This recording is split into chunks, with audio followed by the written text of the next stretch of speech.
भारत की श्री संजय राउत। भारत की diamond industry जो है ये लगभग 37 बिलियन डॉलर का उद्योग है इस देश में, लेकिन ये डायमंड इंडस्ट्री की चमक थोड़ी उतर रही है।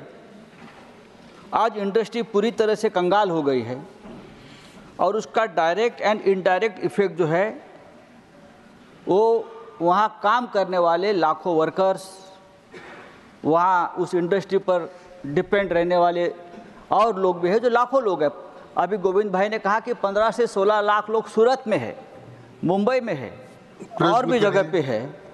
2 साल में सूरत में 150 जो हीरा पॉलिश करने वाले जो कारागिर है उसने आत्महत्या कर ली है। ये सूरत की बात है। प्रश्न पूछिए। हम ये मानते हैं कि ग्लोबल चैलेंजेस है, रशिया यूक्रेन का वॉर है और भी कुछ बातें हैं, लेकिन जो गरीब लोग हैं, जो कारागिर है, उनके सामने ये चैलेंजेस अगर है तो ये हमारे सरकार की जिम्मेदारी बनती है कि ये जो लाखों लोग बेरोजगार हुए हैं, लाखों लोगों के चूल्हे बंद हो गए हैं, उस बारे में सरकार के पास, उनके भविष्य के बारे में सरकार के पास क्या योजना है, जिसका जवाब आपने दिया नहीं है मेरे प्रश्न में। माननीय मंत्री जी। सदस्य को काफ़ी सारी जानकारियों का अभाव है। माननीय सदस्य को कहाँ से ये सब आंकड़े आए हैं वो तो मेरे समझ के बाहर है, क्योंकि उनको ये नहीं पता कि जब पूरे विश्व में डिस्क्रिशनरी स्पेंडिंग, जो लोगों के पास एक्स्ट्रा पैसा होता है तो लग्जरी गुड्स पे स्पेंडिंग करते हैं, वो काफ़ी बड़े पैमाने पे अफेक्ट हुआ। रशिया यूक्रेन वॉर है, पहले कोविड आया, फिर 2 युद्ध हैं। उस सब के सब बावजूद भारत ने तुरंत अपनी डायमंड इंडस्ट्री को रीमॉडल किया। हमने लैब ग्रोन डायमंड्स को बड़े पैमाने पे प्रोत्साहन दिया। ज्वेलरी, जिसमें डायमंड्स स्टडेड ज्वेलरी भी होती है, उसको बड़े पैमाने पे प्रोत्साहन दिया। मुंबई में सीप्स में एक मेगा कॉमन फैसिलिटीज सेंटर बना है, जिसके माध्यम से अलग अलग निर्यातक अच्छे डिज़ाइंस बना सकते हैं, अपने प्रोडक्ट्स को दुनिया भर में लेके जा सकते हैं। तो एक प्रकार से कई सारे कदम उठाए गए और मैं माननीय सदस्य को जरूर अवगत कराना चाहूँगा कि लैब ग्रोन डायमंड्स एक प्रकार से भारत की ताकत बनते जा रही है। लैब ग्रोन डायमंड्स 2 प्रकार के होते हैं। एक, भारत में ऑलरेडी टेक्नोलॉजी इतनी अच्छी बन गई है कि हम विश्व के लीडर बन गए। दूसरे पे IIT मद्रास एक पूरा स्टडी कर रही है, पूरी उसके ऊपर रिसर्च कर रही है। सरकार ने 242 करोड़ रुपए उस रिसर्च के लिए सैंक्शन किए, जिसके तहत वहाँ पे ये नई टेक्नोलॉजी तैयार होने के बाद हम उसमें भी एक विश्व स्तरीय ताकत बनेंगे। साथ ही साथ जो G7 कंट्रीज़ हैं, जिसमें यूरोपियन यूनियन भी आता है, अमेरिका आती है, G7 कंट्रीज़ ने रशियन डायमंड्स को, जो 0.5 कैरेट के ज़्यादा है, उसको अलाउ करना बंद कर दिया है। ऐसी परिस्थिति में भारत फोरफ्रंट में था कि G7 के साथ चर्चा करें। उसको हमने डिफ़र कराया 6 महीने, सितंबर के बदले अब मार्च तक है। साथ ही साथ उसमें ग्रैंडफादर कराए, जो पुराने डायमंड्स ऑलरेडी ज्वेलरी में बन गए थे या पॉलिश हो गए थे, जो नए ज्वेलरी भी बनेगी उसमें एग्जेम्पशन दिलाई। और क्वांटिटी टर्म्स में मुझे लगता है माननीय सदस्य को जानकारी देना आवश्यक है कि क्वांटिटी टर्म्स में नेचुरल डायमंड्स और लैब ग्रोन डायमंड्स को जब हम दोनों को जोड़ते हैं तो कोई बहुत बड़ी गिरावट नहीं आई है। और कारीगर तो क्वांटिटी पे काम करते हैं, वैल्यू पे काम नहीं करते हैं। तो इनकी जानकारियों में ये अभाव है कि बहुत सारे लोग बेरोजगार हो गए। ऐसी कोई सूचना नहीं है कि बहुत सारे लोग बेरोजगार हुए, वो रीस्किल हुए, जिससे वो लैब ग्रोन डायमंड्स की तरफ ज़्यादा गए। कटिंग पॉलिशिंग सेम होती है, नेचुरल हो या लैब ग्रोन हो। और सेकंड, ज्वेलरी की तरफ लोग ज़्यादा जाने से ज्वेलरी में वैल्यू एडिशन भारत में ज़्यादा होती है, ज़्यादा भारत को उसका लाभ होता है। धन्यवाद। संजय राउत जी, सेकंड प्रश्न। सर, मंत्री जी के पास जो लोग बेरोजगार हुए उनकी जानकारी नहीं है, लेकिन जो लोग सूरत में जाते हैं, मुंबई में इस इंडस्ट्री से जुड़े हैं, अभी 0 आवर्स में ढोलकिया साहब ने भी यही प्रश्न उठाया था, और वो सूरत से है, और 10 लाख लोग बेरोज़गार होने की जानकारी ढोलकिया साहब ने दी है। मेरा दूसरा प्रश्न है सर कि एक ज़माने में मुंबई भी डायमंड इंडस्ट्री का सबसे बड़ा हब था। मुंबई में लगभग 15,000 से भी ज़्यादा hero diamond cutting and polishing के कारखाने चले थे। बाद में आपने बीकेसी में भारत फोर्स एक बना दिया बड़ा, फिर वहाँ से आपने इंडस्ट्री उठाकर आप प्रश्न सूरत पूछिए। में, नहीं सर प्रश्न ही है, हाँ। सूरत में पेंटागन से भी बड़ी इमारत आपने सूरत डायमंड फोर्स बना दिया, प्रधानमंत्री जी ने उद्घाटन किया।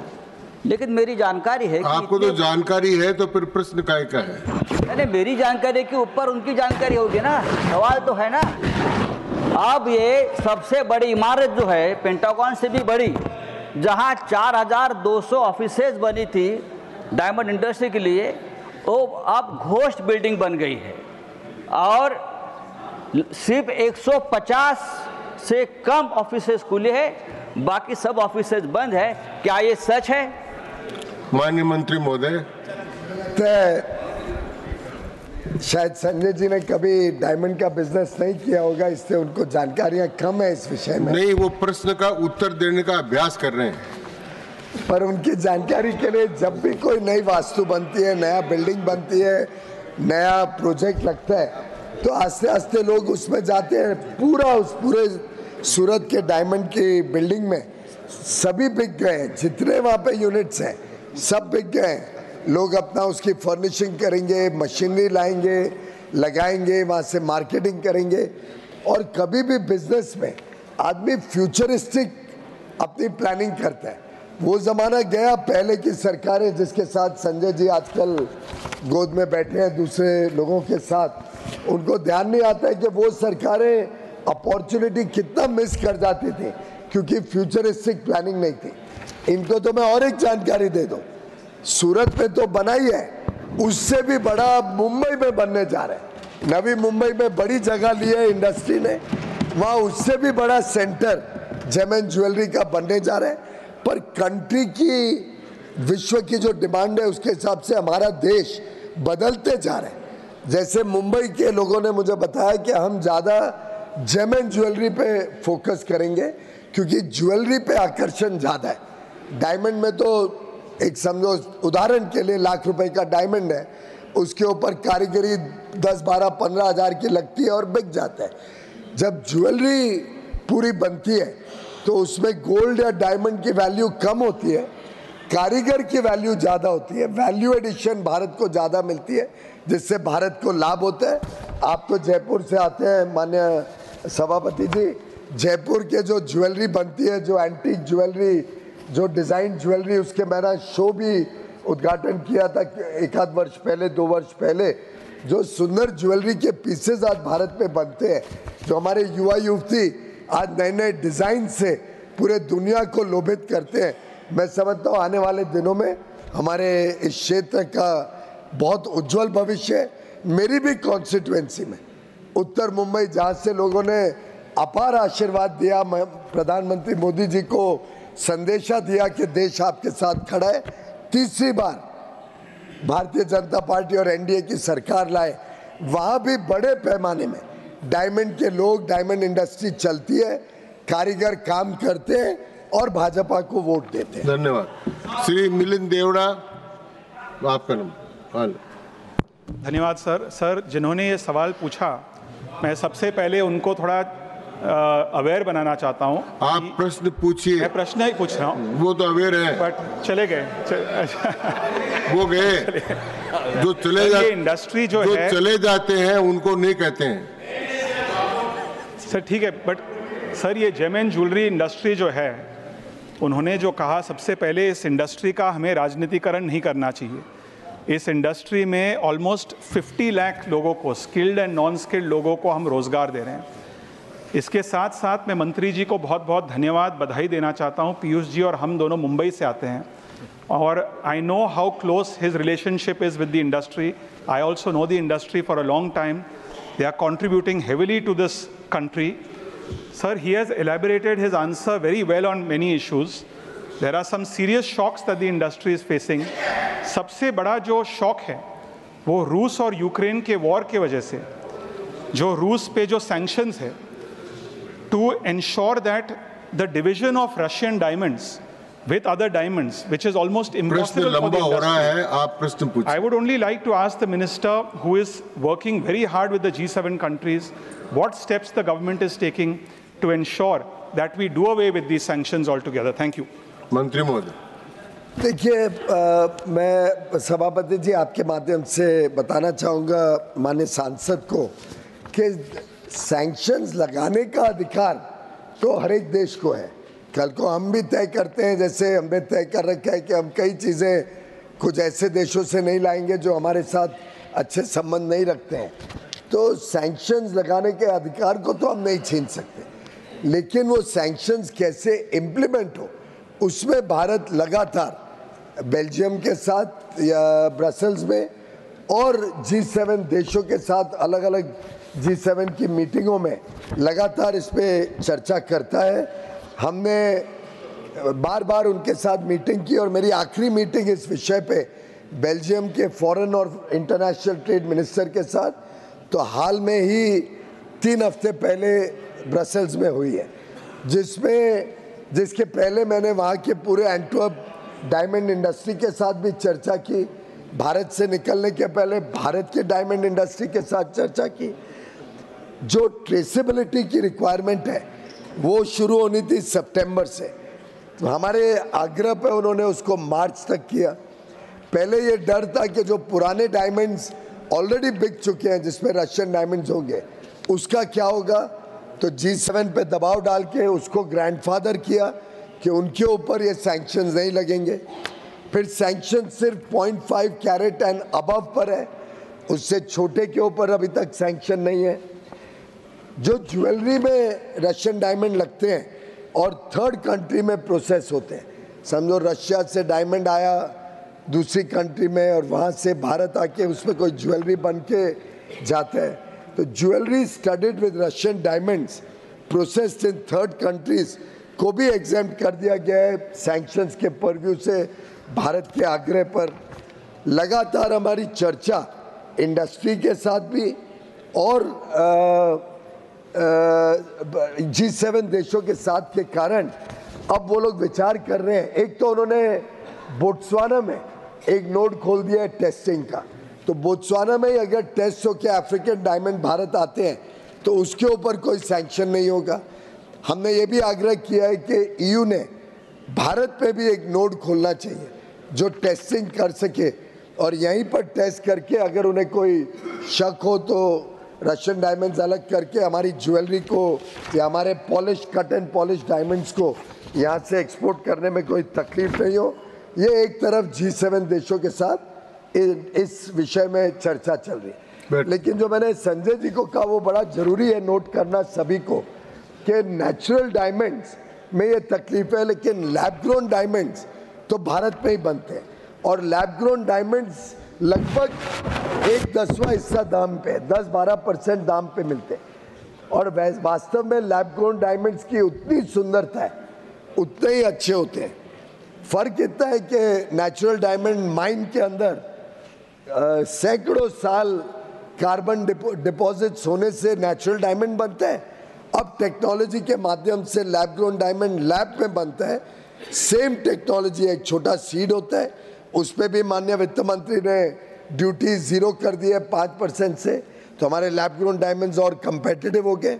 और उस छोटे सीड पर जैसे ज़मीन के नीचे नेचुरल डायमंड पे कार्बन डिपोजिशन से डायमंड बनता है, वैसे ये लैब पे छोटी मशीन में मुंबई में, सूरत में और अभी कई और जगह लगने लग गई हैं, लैब ग्रोन डायमंड्स बन रहे हैं।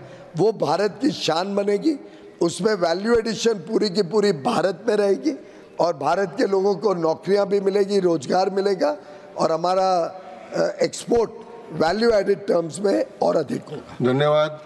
For supplementary Shri Shakti Singh Gohil. धन्यवाद महोदय। बात अब कम कर देते। धन्यवाद महोदय। सीधा प्रश्न हाँ जी, सीधा। महोदय, आप जानते हैं कि पूरे देश में डायमंड का हब गुजरात के सूरत में है। तो मैं आपके ज़रिए मंत्री जी से, कोई पॉलिटिकल ऑब्जर्वेशन नहीं है, पर एक दो तीन चीज़ें माननीय मंत्री जी को आपके ज़रिए इसलिए नॉलेज में डालना चाहता हूँ और सवाल पूछना चाहता हूँ, क्योंकि अगर आप खुद आए, हम दोनों साथ जाएं और वहाँ जो काम करने वाले लोग हैं उनसे पूछे कि क्या भैया आपको ठीक काम मिल रहा है, क्या आत्महत्या नहीं हो रही है, आप डेट तय करो, मैं आपके साथ चलूँगा, नो पॉलिटिक्स, हम सीधे ओपन हाउस में उनको पूछेंगे। दिक्कत है सर, पहले हमको ये स्वीकार करना होगा, तभी इसका इलाज हम कर पाएंगे। आपके ज़रिए महोदय मैं ये कहना चाहता हूँ, 7,110 मिलियन US डॉलर का एक्सपोर्ट सिर्फ 2 साल में कम हुआ है। बहुत बड़ा आंकड़ा है ये, और इसी की वजह से, और ये आंकड़ा मैं कहीं और से नहीं लाया हूँ, आपके सवाल के जवाब में सरकार ने दिया हुआ है। तो मैं सिर्फ यही पूछना चाहता हूँ कि जब इतना बड़ा एक्सपोर्ट कम हुआ है और सामने हम लोकल देखते हैं, जूता उसी को पता चलता है कि कहाँ चुभता है, हम वही रहते हैं, हमें पता है कितनी दिक्कत है। आप पधारेंगे पीयूष भाई, तो मैं आपके जरिए कहता हूं कि वो डेट दे दें। दूसरा सर, मैं पूछना चाहता हूं कि भारत सरकार का सर्कुलर है ESIS का, जो भी जॉबलेस वहां पे होता है उनको पैसा मिलने का, वो देना चाहती है सरकार या नहीं? और G8 कंट्रीज ने 1 मार्च से जो फुल ट्रेस करने की जो स्कीम लागू करने की डेट की अवधि 1 मार्च खत्म होगी, तो इसको अगर नहीं बढ़ाएंगे, G8 कंट्रीज को आप दबाओगे, हमारा इंडस्ट्रीज ठीक हो जाएगा। तो इसके लिए क्या करेंगे आप? माननीय सभापति जी, क्योंकि इन्होंने 7 बिलियन का आंकड़ा तो मैंने ही दिया है, क्योंकि वैल्यू पे आंकड़ा मांगा गया था प्रश्न में, तो मैं थोड़ा क्वांटिटीज में भी आंकड़ा बता दूं कि शक्ति सिंह जी भली बात ही जानते हैं कि अल्टीमेटली क्वांटिटी पे काम होता है। लेबर वर्क जो होता है वो कितनी क्वांटिटी पे हुआ उस पर तय होता है। तो उनकी जानकारी के लिए जो अलग अलग 4 कैटेगरी डायमंड है, rough natural diamond, rough lab grown diamond, cut and polish natural diamond, cut and polish lab grown diamond, total import 2021-22 में 174.87 मिलियन कैरेट था, और 23-24 में जब 7 बिलियन कम हुआ, यही टोटल इंपोर्ट 198.66 मिलियन कैरेट हो गया। यानी एक प्रकार से 22.74% इंपोर्ट बढ़ा। और ये इंपोर्ट लैब ग्रोन में तो ज़्यादा नहीं है, 1 मिलियन कैरेट है, परंतु नेचुरल डायमंड्स में जो cut and rough natural diamonds हैं उसमें घटा, रफ लैब ग्रोन डायमंड्स में बढ़ा। तो एक प्रकार से वैल्यू कम इससे हुई कि लैब ग्रोन डायमंड की क्वांटिटी भारत में सिग्निफिकेंटली बढ़ रही है, जो दूसरी टाइप की है जो इंडिया में नहीं बनती है उसकी इंपोर्ट बढ़ी, और उसका जब प्रोसेसिंग होकर एक्सपोर्ट हुआ तो आपकी जानकारी के लिए हमारे एक्सपोर्ट में जो गिरावट आई है वो मात्र 5% है। 52 मिलियन कैरेट से 48 मिलियन कैरेट, मात्र 4.5 मिलियन कैरेट कम हुआ है। इंडियन मार्केट ने बाकी डायमंड बिका है, तो मेरे हिसाब से आपकी जानकारी में कुछ कमी है। साथ ही साथ जो G7 कंट्रीज, G8 नहीं है, G7 कंट्रीज हैं, G7 कंट्रीज ने जो ट्रेसेबिलिटी की रिक्वायरमेंट लगाई है ये उनका अधिकार है, जैसा मैंने आपको पहले बताया, लेकिन उसमें अपनी इंडस्ट्री को ज़्यादा नुकसान नहीं हो उसके लिए जो कदम उठाए मैंने अभी मिलिंद जी के प्रश्न के जवाब में बताए। हम तटस्थ उस विषय के ऊपर लगातार G7 कंट्रीज के साथ चर्चा कर रहे हैं, और ऑल्टरनेट मार्केट्स में भी कैसे हम अपना एक्सपोर्ट बढ़ा सकते हैं। और ज्वेलरी में जब एक्सपोर्ट पे नहीं होगा रशियन डायमंड का कोई प्रॉब्लम, तो मुझे लगता है कि कारीगरों को काम दिलवाने में हम सफल होंगे। Fifth and final supplementary, Shri K. Chairman, sir. Sir, recently we've seen a growing market, as the Honorable Minister himself has just said, for lab-grown diamonds, for both the production as well as the demand side of things. My question to the Honorable Minister is the government planning to implement any regulatory framework to govern this segment, which is very fast growing, specifically for lab-grown diamonds, such as categorization, certifications, etc. Thank you. मंत्री महोदय। सभापति जी, बहुत अच्छा process Kimberly process है जिससे traceability सभी diamonds की और सर्टिफिकेशन अंतर्राष्ट्रीय स्तर पर मंजूरी मिली हुई है उसको। लैब ग्रोन डायमंड्स का अलग सर्टिफिकेशन होता है, नेचुरल डायमंड्स के कैरेटेज का अलग सर्टिफिकेशन होता है। मुझे लगता है कि इंडस्ट्री में बहुत ज़्यादा गवर्नमेंट को दखल अंदाज नहीं देना चाहिए। जो जो इंडस्ट्रीज़ को हमने खुली छूट दी है वो इंडस्ट्रीज़ ऑलवेज प्रॉस्पर हुई हैं। इसमें हमारा लगातार संवाद इंडस्ट्री के साथ लगा रहता है, लेकिन उनको हमने सेल्फ रेगुलेशन की परमिशन दे रखी है। वर्षों से अच्छी तरीके से चल रहा है। अंतर्राष्ट्रीय बाजार में भी हमारी सर्टिफिकेशन की एक्सेप्टेबिलिटी है। इसलिए सरकार कोई और रेगुलेशन लाए वो मुझे लगता है इस इंडस्ट्री के हित में नहीं। धन्यवाद मंत्री।